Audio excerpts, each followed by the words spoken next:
Uma setorização no viveiro, onde você situa as espécies em determinadas áreas e você tem também os carreadores para facilitar o transporte de materiais e plantas dentro desse viveiro. Aqui no caso você tem plantas que foram arrancadas de raiz nuas e estão em embalagens compatíveis, são embalagens grandes. Isso no Brasil, esse fator embalagem grande, é uma coisa que pesa muito no custo das plantas, porque embora a nossa mão de obra seja barato, o material, qualquer material no Brasil é caro. Esse material nos Estados Unidos, vaso, por exemplo, é uma coisa muito barata. O caro lá é a mão de obra. E além de ser caro aqui para nós, é ruim. Se você põe uma palmeira ou uma árvore como essas aqui numa embalagem dessa e tiver um problema qualquer e essa embalagem escorregar da sua mão e cair, mesmo de pequena altura, ela rasga completamente. Aqui, nesses slides, você tem a criação de plantas em embalagens médias. Elas vão ficar nessas embalagens até o ponto de venda. Na produção das plantas, você tem que considerar alguns critérios. Nesse caso aqui, você produz planta de forma assexuada. É um sistema de propagação onde não envolve semente, onde não envolve flor, não envolve sexo. Aí, nesse caso, você tem o estaqueamento, a alporquia, que é também chamada de mergulhia aérea, a enxertia, que a gente usa em algumas espécies de difícil propagação, não pega de estaqueamento, não produz semente. A divisão de torceira, a micropropagação, hoje em dia, que é o meristema, que está muito em uso, principalmente espécies que raramente florescem. E micropropagação e meristema, para mim, é uma coisa só. A enxertia, eu queria até dar um toquezinho pequeno aqui. A gente planta as mudas de ipê, principalmente os ipês, e espera ele ficar uma árvore grande para florir. E nós temos feito, e o mercado tem aceito perfeitamente, uma muda de ipê de porte pequeno, assim, com 1 metro, 1,5 metros, com uma forma perfeita de árvore, que ela foi conduzida, e florescendo, e mais ainda, florescendo em qualquer época do ano. Você faz a produção dessa muda enxertada, você usa um ipê comum, principalmente o rosa como porta-enxerto, ou o cavalo, enxerto o amarelo, o branco, que são os que mais vendem, e conduz essa planta até o tamanho que você quer vender.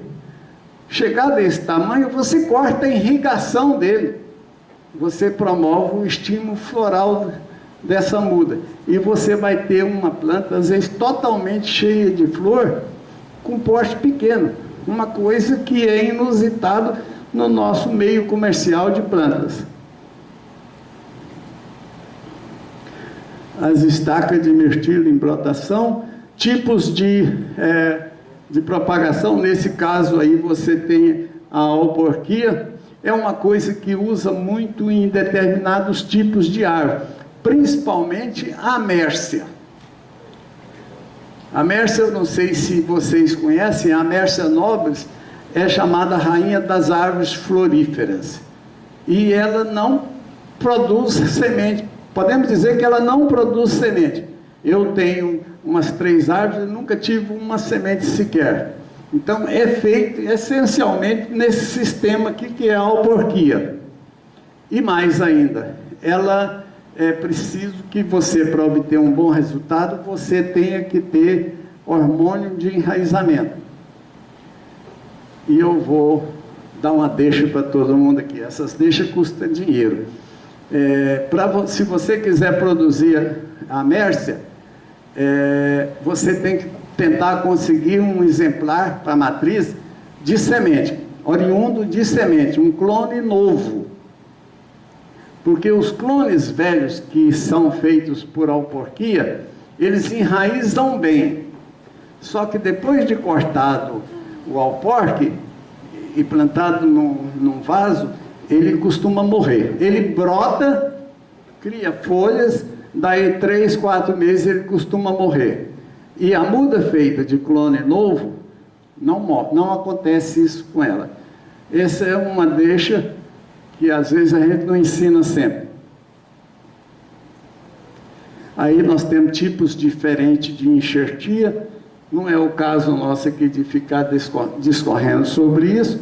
Aqui é um tipo de propagação também, é uma coisa que já quase ninguém mais usa, que é a mergulhia.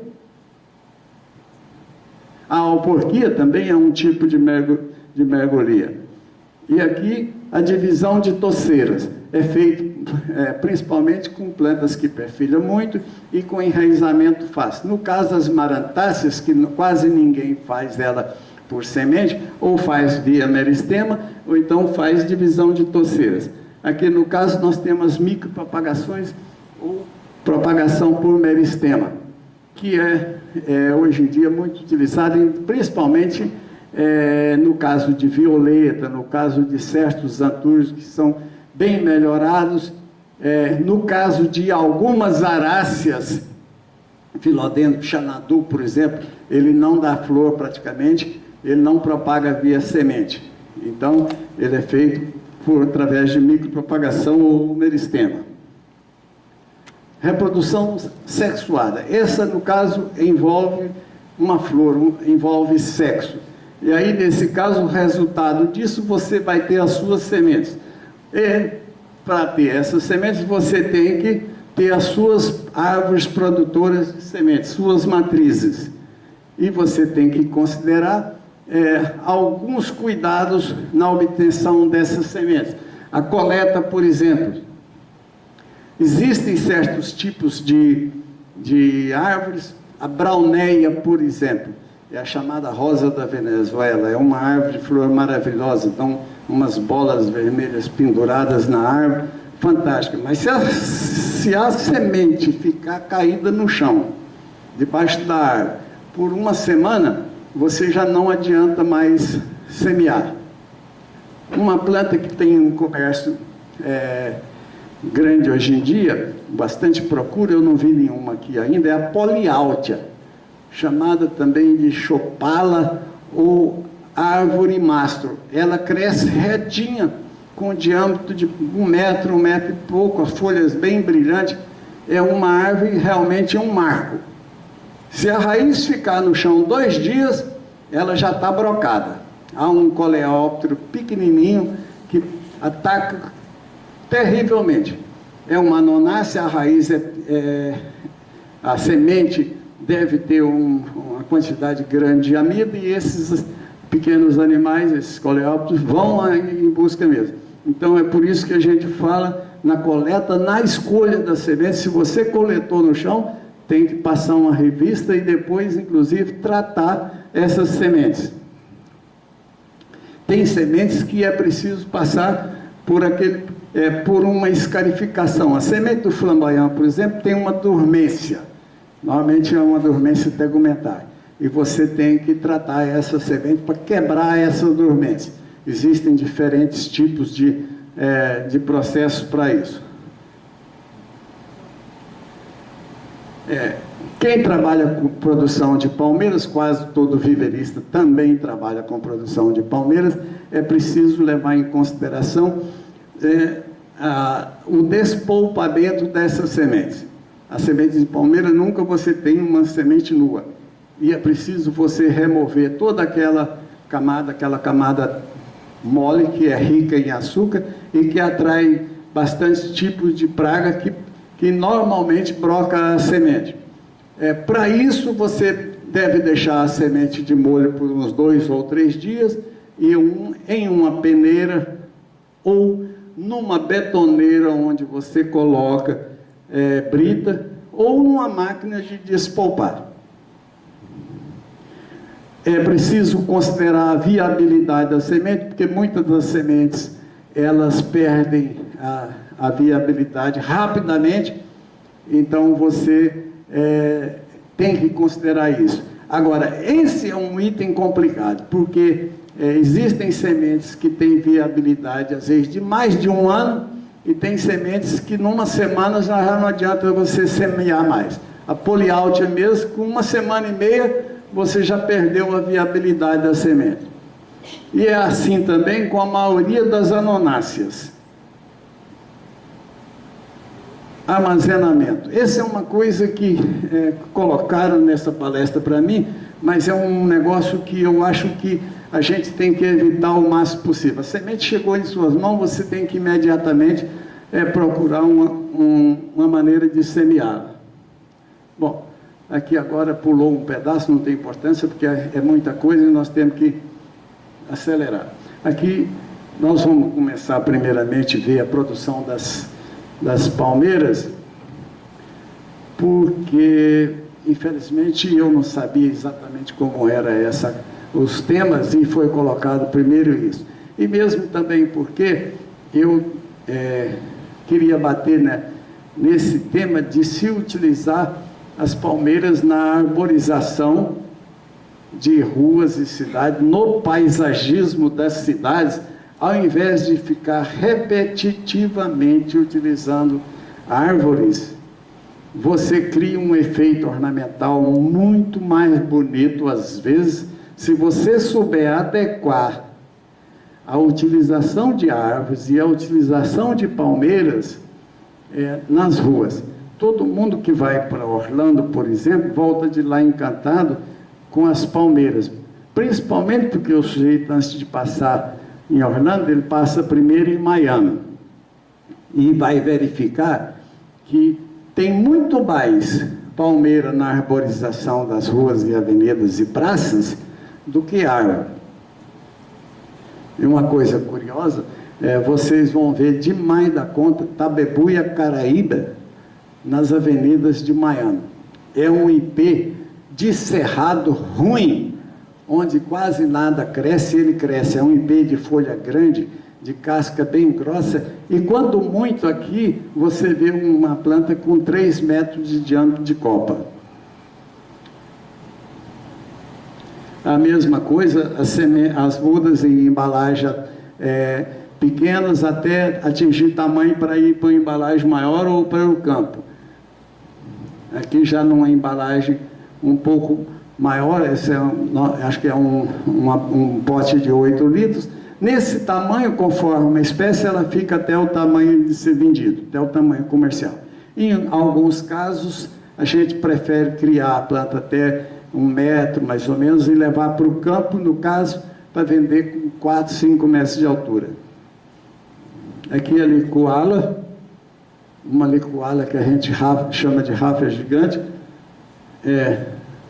Aqui a me parece que é a areca triandra, Livingstone, e o sonho de consumo da maioria das pessoas atualmente, que são as chamadas palmeiras azuis, são as bismarckias. É um gênero de palmeira com uma só espécie, a Bismarckia nobilis, mas tem várias variedades.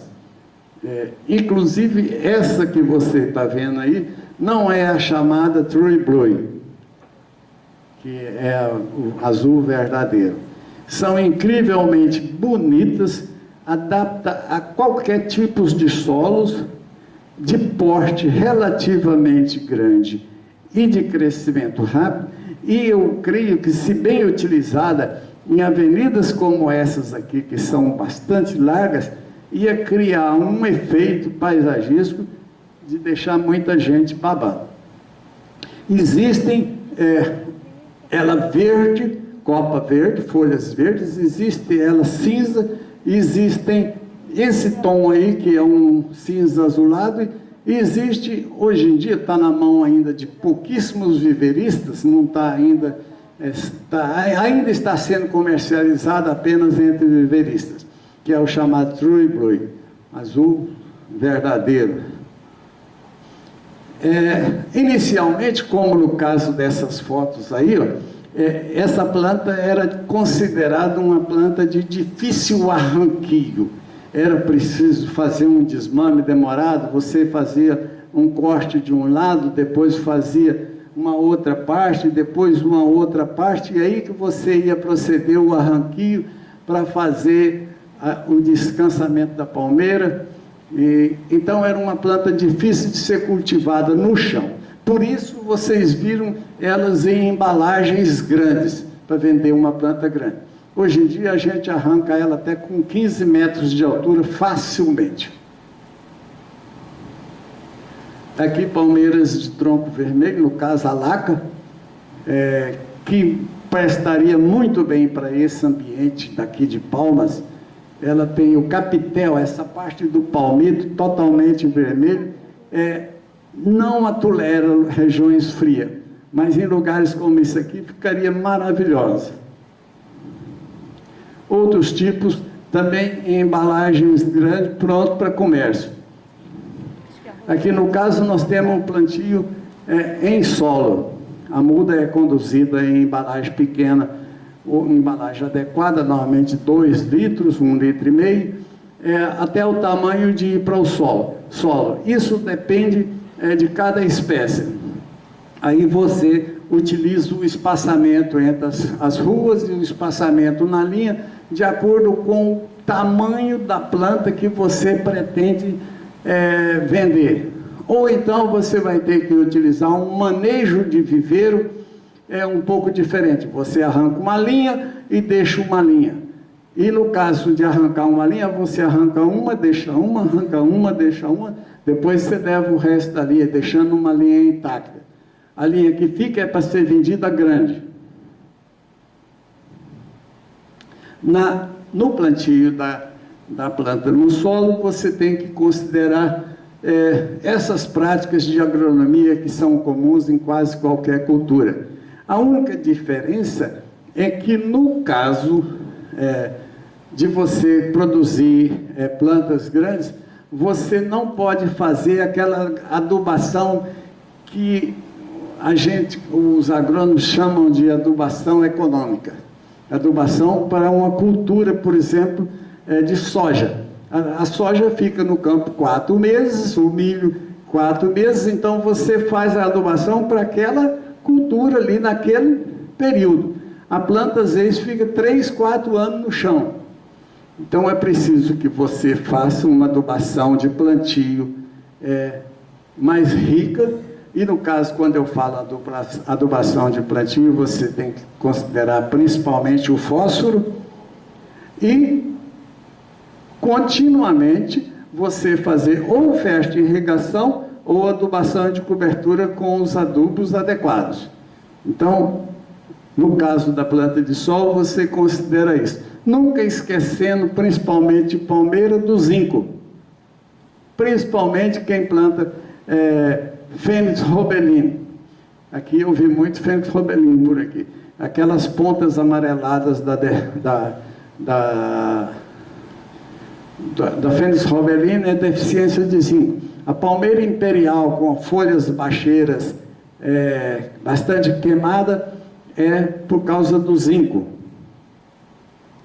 O coco da Bahia produz demais da conta uma mancha nas folhas mais velhas, aquilo é deficiência de zinco.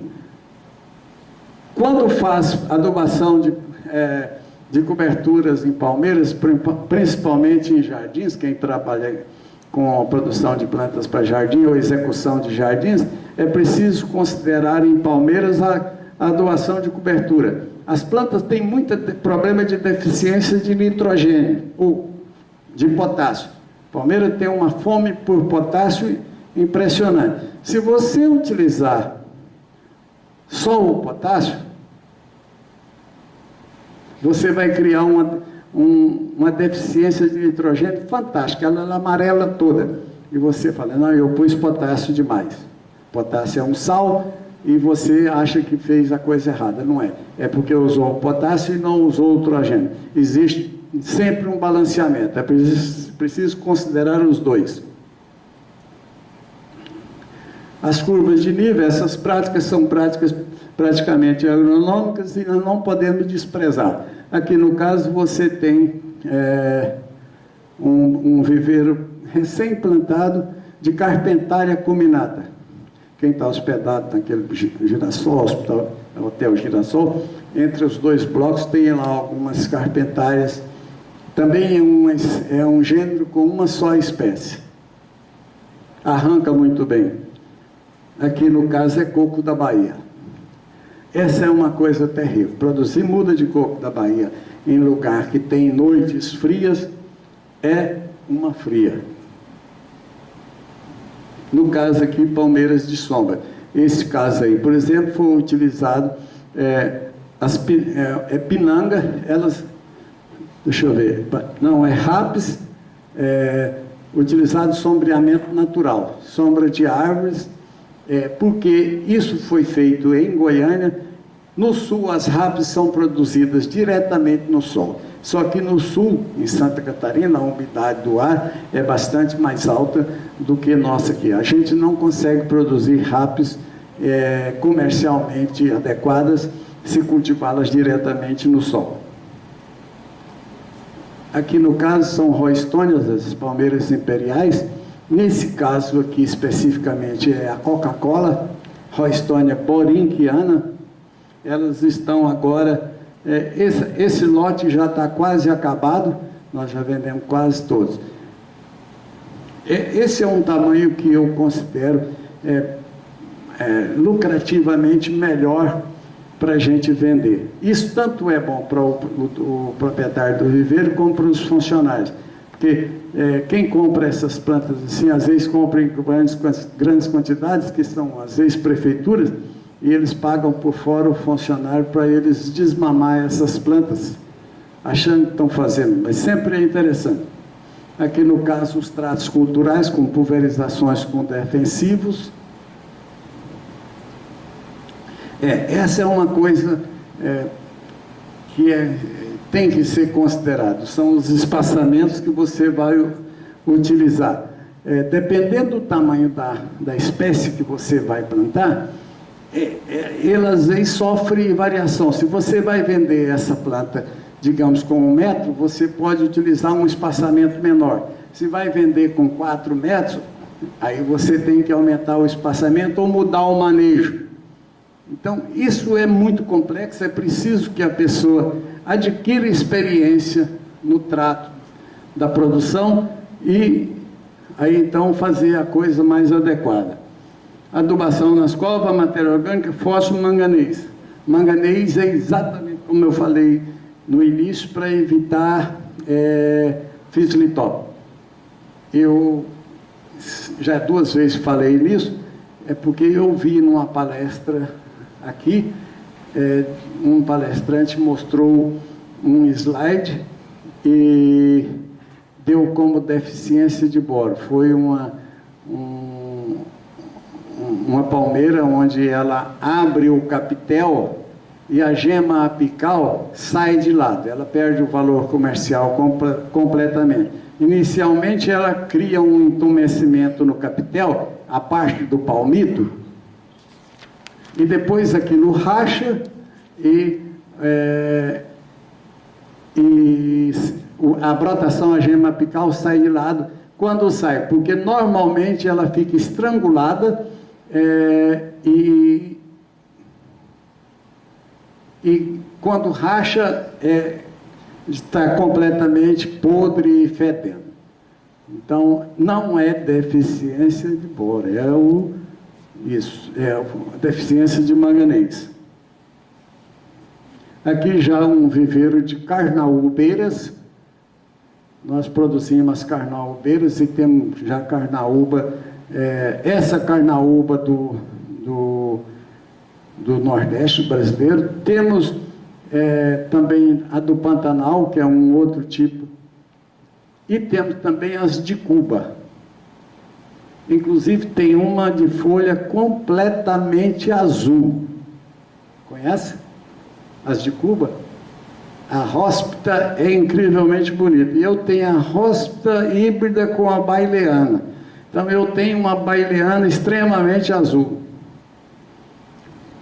Aqui são pinangas cultivadas na sombra natural, sombra de árvores. Aqui é uma palmeira que atualmente está muito na moda, e aqui em Palmas tem também bastante, que é o que a gente conhece por areca de lucubra. Essa é uma planta que tem preço barato, cresce rápido, produz semente em abundância. O defeito é que ela demora muito a germinar. Transplanta bem e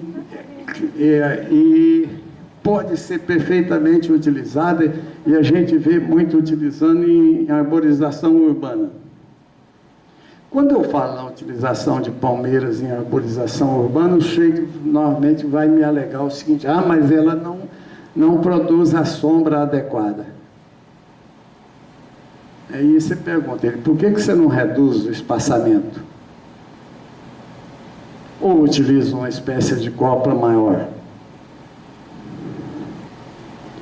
Aqui são exemplares que eu não recomendo. Isso é sabal, é terrível para transplantar, principalmente se a palmeira ainda não tem tronco. O sabal solta a raiz uma vez só por ano. Se você transplantar essa planta, depois dela ter soltado raiz, aí você cortou aquelas raízes todas para formar o turrão, aqui para nós, e ela ainda não tendo tronco, é certeza de perda da planta. Aqui outra fotografia de sabal também. Nós arrancamos e jogamos fora todos os exemplares que nós tínhamos. Deixamos apenas umas poucas matrizes. Embora sejam belíssimos para ser utilizado como planta de arborização urbana, porque existem algumas espécies que têm copas extremamente grandes, principalmente o causiário. É um sabal extremamente bonito. E mais ainda, flores extremamente perfumadas. Aí, no caso, um trator que tem os implementos para carregar plantas e atrás os pulverizadores. Aqui para conduzir a planta até o veículo onde vai ser transportado. Aqui, no caso, nós temos o arranquio de uma jabuticabeira grande, bem velha, uma planta de mais de 50 anos. Tivemos uma cliente que porque queria aquela jabuticabeira, que ela foi criada ali naquela casa, e é uma cliente que ficou muito rica, e ela, pagando, a gente faz. Foi preciso quase que uma operação de guerra para arrancar isso. Aqui, eu creio que em Palmas, a jabuticabeira não vai bem, porque ela precisa de noites mais frias um pouco. E tem um pequeno segredinho para contar sobre jabuticabeira. Se vocês tiverem que arrancar uma jabuticabeira e ela estiver trocando de folha, não arranque, ela morre. Aqui, ela sendo transportada, vocês veem que ela a planta arrancada está mais alta do que a fiação. Ela no caminhão, o tamanho da cova para comportar esse turrão e a adubação. Me perguntaram hoje, precisa fazer uma cova grande para mudar as plantas de lugar? Você só vai fazer uma cova grande se você tiver que fazer uma adubação farta. Do contrário, não precisa da cova grande. Ela já, aí no caso, uma palmeira imperial arrancada. Isso é numa feira de palmeiras lá no Fairchild Tropical Garden.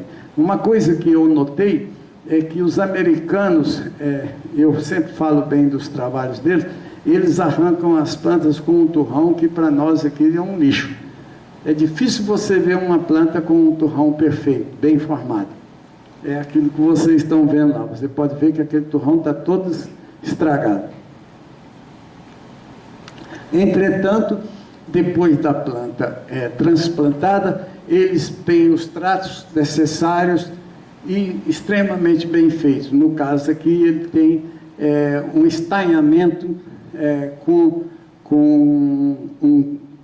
um cabo de aço com esticadores para manter a planta sem movimento do vento. O vento não balança a planta, porque se balançar a planta, as raízes novas que estão surgindo vão quebrar as pontas, vai machucar a parte meristemática da raiz e a raiz vai parar de crescer e é certeza que a planta vai morrer. Então, toda planta grande transplantada, ela tem que ser tutorada ou estanhada.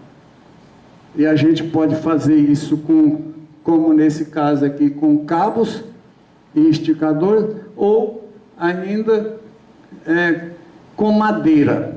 Você faz uma Maria Chiquinha. Maria Chiquinha é aquela coisa que os serventes de pedreiro faz com madeira para pendurar uma peneira e coar a massa. Aqui vocês veem que as palmeiras são transplantadas enormes, grandes mesmo, nos Estados Unidos. A única diferença é que a cultura deles aceita perfeitamente que essa palmeira seja transplantada sem folha. Aqui, se você tentar vender uma palmeira grande e plantar na casa do seu cliente ela sem folha, é certeza que ele não vai aceitar.